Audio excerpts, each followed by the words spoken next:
unboxing of the Bluetooth remote shutter.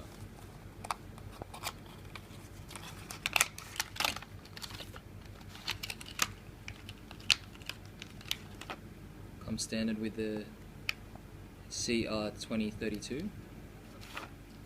Slide out the battery cover.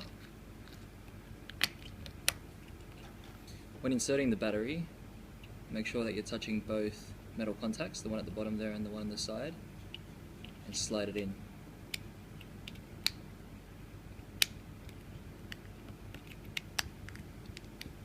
While sliding in, you'll notice that there's a blue light that comes on, which is the on button. That's if it's switched to the on. That shows that you've inserted the battery correctly, and it's touching the metal contacts. Slide on the battery cover.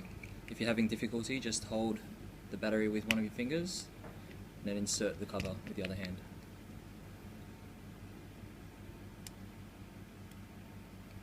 You can switch it back off and back on just to make sure that it works, and the blue light should flash.